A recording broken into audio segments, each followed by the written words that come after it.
እንደዚሁም ደግሞ ጥቁር ካሶተኒ አድርገው ወደ ሜዳ ገብቷል። ሶስተኛ ግንኙነት ባለፈው የውድድር ዘመን አንዳንድ ጊዜ ተሸናንፈዋል። አሁን ይህንን ጨዋታ በድል ለመውጣት የሚከናወን ጨዋታ ነው። ሀዲያ ሆሳዕና በሊግ ደረጃ ሰንጠረዥ 11ኛ፣ ወልዋሎ ዓዲግራት ዩኒቨርሲቲ 19ኛ ደረጃ ነው የሚገኘው። ማርቆስ ኤልያስና አሰልጣኝ አቤ ካሳሁን በአማርኛ የጨዋታ ኮሜንትሪ፣ በትግርኛ የጨዋታ ኮሜንትሪ ግርማይ ፈረደና ክብሮም ተስፋይ። ይህን ጨዋታ በአማራጭነት ወደ እናንተ እናደርሳለን። ተመስገን ብርሃኑ ጡሚሶ ፈጣን ጅማሮ ነው። ይህ ጨዋታ በኦቤን ቴሌቪዥን የዩቲዩብ ገጽ እንደዚሁም ደግሞ የፌስቡክ ገጽ መከታተል ትችላላችሁ። በሁለት ቋንቋዎች በአማርኛና በትግርኛ የጨዋታ ኮሜንትሪ። ሀዲያ ሆሳዕና ከግራ ወደ ቀኝ፣ ከላይ ሙሉ ውሃ ሰማያዊ ማሊያ እንደዚሁም ሰማያዊ ካሶተኒ፣ ወልዋሎ ዓዲግራት ዩኒቨርሲቲ ሙሉ ጥቁር ማሊያ ለብሶ ወደ ሜዳ ገብቷል። እኛ ደረጃ በቅደም ተከተል 20 እና 13 ነጥብ ያላቸው ቡድኖች የሚያደርጉት ጨዋታ ሀዲያ ሆሳዕና ይህንን ጨዋታ ማሸነፍ 8ኛ ደረጃ እንዲመጣ ያደርገዋል። ወልዋሎ ዓዲግራት ዩኒቨርሲቲ ይህንን ጨዋታ ማሸነፍ እንደሚያስቆጥረው የጎል መጠን 17ኛ ደረጃ ላይ እንዲቀመጥ ያደርገዋል። ተጓዥ የሀዲያ ሆሳዕና ደጋፊዎች፣ ሆሳዕና ፖስታ ቤት አካባቢ ተወልዶ ያደገ ተጫዋች ነው። ጸጋባው መጀመሪያ ጎል ለማግኘት ብሩክ ነጻነት ከተከላካይ ጀርባ የሚጣል ኳስ ሀፊዝ ኮንኮኔን ፍለጋ በፍጹም ቅጣት ምት ክልል ውስጥ ሄኖክ አርፍጨው ምናልባት ሀፊዝ ኮንኮኔ ባርባላ የተፈጠረው ኮች በርካታ የወልዋሎ ዓዲግራት ዩኒቨርሲቲ ተጫዋቾች በፔናልቲ ክልል ውስጥ ነበሩ። ሀፊዝ በጥሩ ቦታ ላይ ነው የተገኘው። ኳሱን የተመቻቸበት ሄኖክ አርፍጮ ስህተት ነበር የሰራው። ሀፊዝ ግን ከዚህ በላይ ማድረግ ነበረበት።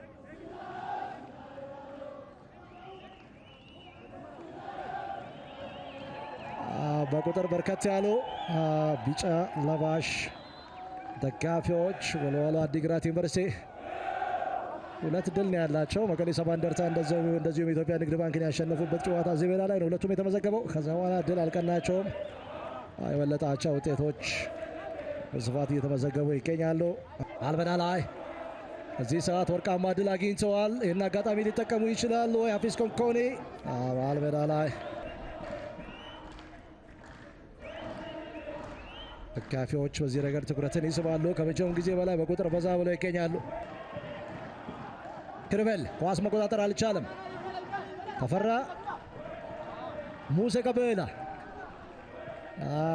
ፕሬስ ሬዚስት ያደረገበት መንገድ እጅግ በጣም አስገራሚ ነው። ኤልያስ አህመድ፣ ተመስገን ብርሃኑ ጡሚሶ ጥሩ ዴሊቨሪ ምናልባት ጸጋብ ግዛው ነው። እስካሁን ባለው እንቅስቃሴ ከጀርባ ቦታ አልሰጡትም ነበር። አሁን ግን ጀርባውን ተጠቅሞ ጥሩ ሴንተር ነው ያደረገው። ብሩኬን ኳስ ማስቆጠር ይችል ነበር። ጸጋም ማስቆጠር ይችል ነበር። ግን የበረኛውም ድንቅ ሴቭ ማድነቅ ብቻ ነው ያለን እድል። ጥሩ የጎል ማግባት ሙከራ ነው። ምናልባት ፊት ለፊት መሆኑ ካልሆነ በስተቀር ጸጋብ ግዛው የሜዳውን ሁኔታ ተረድቶ ከዛ ውጪ በቅዱስ ጊዮርጊስ ከ20 ዓመት በታች ቡድን ውስጥ ነበር በ2014 እና 15 0-0 20 ደቂቃዎች ምናልባት በዚህ ሰዓት እንዳልካቸው ጎል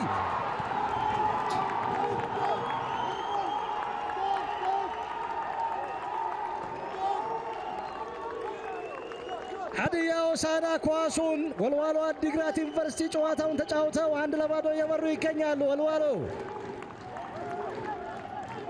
ኮኒ ዳዊት ገብሩ ነው ለጎል የተመቻቸ ኳስ መስጠት የቻለው በዚህ ረገድ። ዋው ድንቅ አጨራረስ እንዳልካቸው ጥበቡ። ትክክለኛ ዳይሬክት ጎል ነው። ከበረኛ የተመታውን ኳስ ዳዊት ገብሩ ጥሩ አሲስት ነው ያደረገው። ጥሩ አኩሪሲ ያለው ጥሩ ጎል። በሊጉ ትንሽ ደቂቃ ከቡድኑ አንጻር ትንሽ ደቂቃ የተጫወተው እንዳልካቸው ጥበቡ ጥሩ ጎል ነው ያስቆጠረው። ዘዴ ጨዋታውን ማረጋጋት ነበር። ሌላ ጎል ማግባት ሙከራ ሀዲያ ሆሳዕና አልበራ ላይ ተፈራ አንለይ የተጫዋች ጉዳት ደርሷል። ኦብቪየስሊ ጠንካራ ምት ከተፈራ አንለይ የተነሳ ኳስ አማካይ ቦታ ላይ ብሩክ እንዳለ ጠንካራ ምት ነው። ብሩክ እንዳለ የመለሰው ኳስ እግሩን ያገኘው 30 ደቂቃዎች የውጤት ለውጥ የለም። ወልዋሎ ዓዲግራት ዩኒቨርሲቲ በእንዳልካቸው ጥበቡ ጎል 1-0 እየመራ ይገኛል። 21ኛው ደቂቃ ላይ የተቆጠረ ጎል የዚህ ጨዋታ ልዩነት ፈጣሪ ሆኗል። ነጻነት በሊጉ ልምድ ያለው ተጫዋች በኢትዮ ኤሌክትሪክ እንደዚሁም በምድረገነት ሽሬ ተጫውተው አሳልፈዋል። ዳዊት ገብሩ ከመጨረሻ ጎል ማግባት ሙከራዎች መካከል አንደኛው ወደ ፍጹም ቅጣት ምት ክልል ውስጥ የሚሻገር ኳስ ዳዊት። ያም ቢሆን ግን ፍሬው ሰለሞን ምናልባት እንዳልካቸው ከጨዋታ ውጪ ቢጫ ካርድ እንዳልካቸው ጎል አስቆጥሯል። ቢጫ ካርድ የመጀመሪያ ቢጫ ካርድ ነው። የአርባ ምንጩ ተወላጅ አርባ ምንጭ ሲቀላ ተወልዶ ያደገ ተጫዋች ነው። በታዋቂ ወንበር ላይ ሲቀላ ተወልዶ ያደገው ደጉ ደበበ ይገኛል። መቻልን ወደ ኋላ ጎትተዋል። ሙሉቀን ያደርጋል። የመጀመሪያ አጋማሽ መጠናቀቁን በፊሽካቸው አረጋግጠው ጨዋታቸውን ጀምረዋል። ሙሉቀን ያደርጋል። ሁለተኛውን አጋማሽ አስጀምረዋል። ሀዲያ ሆሳዕና ጨዋታውን ጀምረዋል። ከቀኝ ወደ ግራ ብለዋል። አዲግራት ዩኒቨርሲቲ ከግራ ወደ ቀኝ የተጫዋች ቅያሬ የለም። በሁለተኛው አጋማሽ የመጀመሪያ አጋማሽ ላይ አስገዳጅ ቅያሬ አፊስ ኮንኮኔ ተቀይረው ወጥተዋል። አሁን ኤፍሬም ኃይለማርያም ተቀይሮ ገብቷል። ጥሎ የሚቆጠረው ጎል የዚህን ጨዋታ ውጤት የመወሰን እድሉ እጅግ በጣም ከፍ ያለ ነው። ምንም ጥያቄ በሌለው መልኩ ምድረገነት ሽሬን ከመመራት ተነስቶ 3-1 ሲያሸንፍ የመጀመሪያው አጋማሽ የአቻነት ጎል አግኝቶ ነበር በብሩክ በየነ። እጅግ በጣም የተለየ ጨዋታ እንደነበር ይታወሳል። ጉዳት፣ ጥፋት፣ ቢጫ ካርድ መዘዋል። ሙሉቀን ያረጋል። ጎል አስቆጣሪው እንዳልካቸው ጥበቡ ላይ የተፈጸመ ጥፋት ነው። አሸናፊ ኤልያስ አማቼ ኢትዮጵያ መድንን እንደዚሁም ሻሸመኔ ከነማን ወደ ፕሪሚየር ሊግ አስገብተዋል። ጌትነት ተስፋ፣ ፍሬው ሰለሞን ሁልጊዜም ቢሆን አቬለብል የሚሆን ተጫዋች ነው። በመስመሮች መካከል ኤፍሬም እንዳልካቸው ጥሩ ተሻጋሪ ኳስ ምናልባት ጎል! ስሜቱን መቆጣጠር አልቻለም። ሶስተኛ ጨዋታ አፊስ ኮንኮኒን ቀይሮ ከገባ በኋላ ኪሩቤል ኳሱን አሻማ። በጥሩ ቦታ ላይ ነው የተገኘው ኤፍሬም። ኳሱ ተመልሶ ነበረ። ነገር ግን የኤፍሬም የተገኘበት ቦታ የወሰነው ውሳኔ ጥሩ ነው። ኳሱ ግን ተመልሶ በሁለተኛው ዙር አጋጣሚ በድጋሜ 2-0 እየመራ በፉአድ አዚዝ እና አዳባ ወጤሳ ጎሎች 3-2 መሸነፉ ይታወቃል። ተመስገን ብርሃኑ ጡሚሶ በመስመሮች መካከል ቅያሪ ምናልባት ልዩ ተደስታ በሚሻጎል የምድረገነት ሽሬው ታሪክ ሊደገም ይችላል ወይ? ደስታ ግን በረኛውን ያስጨረሰበት መንገድ አስገራሚ ነው።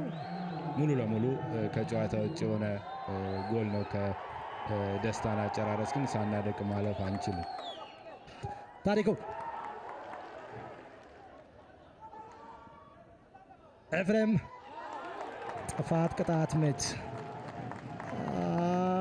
ለከቤራ ደጋፊዎች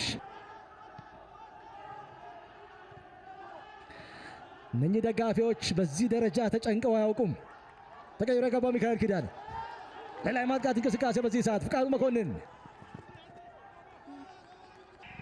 ኪሩቤል አሁን ኳሱን ወደ ተገኘው አቅጣጫ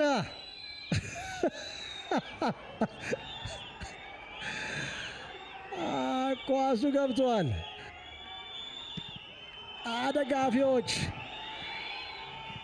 የጸሎት ያህል በዚህ ሰዓት ምናልባት ሶስተኛ ጎል ፍለጋ እንዳልካቸው ጥበቡ ምን ሊያደርገው ይችላል? እንዳልካቸው በመስመሮች መካከል ኤፍሬም አለ። የዚህ ጨዋታ ኮከብ ያለ ጥርጥር እንዳልካቸው ረባጃ በፍጹም ቅጣት ምት ክልል ውስጥ እንዳልካቸው ምናልባት የመጨረሻ ሳቃቸውን ስቀዋል። ወልዋሎ አዲግራት ዩኒቨርሲቲ